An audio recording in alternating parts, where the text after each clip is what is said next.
Why, hello and welcome everybody. So today I wanted to give you guys a quick druid update for day 1. We are level 25 on our shaman, and I want to go ahead and run you guys down with what we're doing. So at the moment, and remember everything is kind of like untested still, we're just kind of messing around with stuff. We've got Furious Slam for rage as our rage spender. We're using Aftershock 1 in rapid attacks. When I was in Act 1, I replaced Aftershock with the Fist of War support. I've got Pounce with Fist of War just for mobility. I've got Shockwave Totem with Prolonged Duration over Abundance. This is because these Shockwave Totems actually can, I want to say, like, explode these fissures, which is the primary reason for them. I don't know if they're better than the Volcano. It's just what we're using at the moment. I've got Herald of Ash as our first Spirit Gem with Magnified Area. We've got Fury of the Mountain, which is our, which is actually this skill right here. It's a weird name for it. With Concentrated Effect and Rage. Don't know if these are the best supports for it. And then we have Ferocious Roar with Infernal Cry. That is on our queue to basically do some extra damage. So the way this pretty much works is I will run you guys down, and my weapon is kind of outdated. It's level 16 and I'm 25, so my single target's not going to be super ideal. It's kind of weird in this phase right now because we don't have access to Rampage or some of the later gems. But down over here, you can see the Rage, and on the bear's back, you can also see the Rage. So for example, when we hit a target, you'll start to glow, and when you're glowing like this, it means you can empower your Furious Slam, essentially. You don't want to be slamming without the empowerment, as it's a lot less damage, and I think maybe even a lot less AoE. So typically right now, since we're really low level, and we don't have super good Rage Gen, I've currently opted out on the Ascendancy to take Reactive Growth, which makes you a lot tankier against elemental damage. Also, the little Ellie res node does help in the early game since our res is really bad. In the top left, you can currently see the adaptation. What this basically means is we're really resistant against cold damage right now, and it will dynamically change as we receive more damage from other elements, thus making us tankier against those types. Really nice since the character is pretty slow, and you do end up soaking up a lot of damage just because you can't dodge everything when you're trying to slam. So in this zone, there should be a boss who is like a terrible showcase. And that's why I think it's always fun to show on like a terrible encounter. So we're gonna go ahead and look for that guy real fast.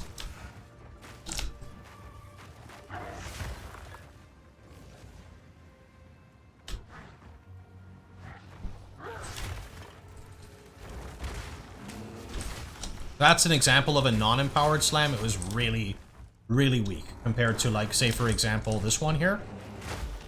That one, for example, like almost heavy stunned in one hit. There's like a blue pack.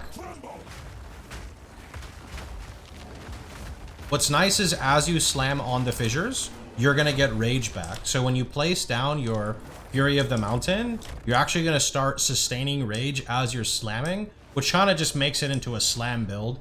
But again, for right now, I'm not super happy with the rotation because we've got a lot going on. We've got the totems, right? On top of the totems, we got to like auto attack for this, and then we start slamming. It just adds a lot of clutter on boss fights. But again, we're going to work on trying to drop that in the later stages. For now, we just got to go with what we have because you have very little, I guess, like, very little things you can kind of do in the early game.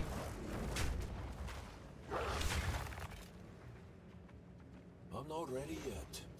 Okay, this looks like the boss, right? Early? Okay, let's see how this goes. So, we want to slam. I don't actually know how many slams we need to create. Is there like a limit? You know, I don't really know how big the limit is. So we're going to slam like, I don't know, a lot of times. Then we're going to drop our totems. And then we are just going to repeatedly Furious Slam on the floor. And then we're going to pounce one time for the debuff. I don't actually know what that debuff does yet, but surely you guys know, right? All right, and now it's time to slam. And you can see the rage bar is like completely full the whole time and we're just slamming, right? Okay, summon the totems. Redo the mountain thing, and then just slam.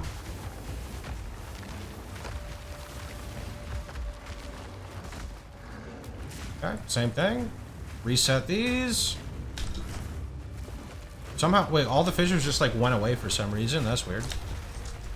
Oh, you know, you're supposed to not tank that, but that's okay. Why are the fissures just like disappearing now? Is it because I'm too close to the boss? Is that why? That's weird, no? Oh, well, we'll just keep slamming him. Surely everything's fine. All right, down he goes. And that is pretty much a rundown. I'm just going to run you through the passive tree at the moment. And again, this may or may not be a very good way to path. This is just what we're doing right now.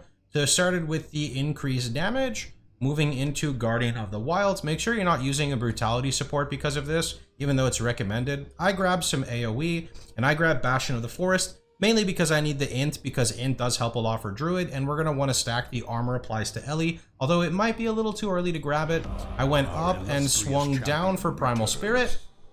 Primal Spirit's really nice for the skill speed because Bear is really slow. Same reason why I grabbed Viciousness. Viciousness gives us a lot of attack speed when we're surrounded, which is really, really nice.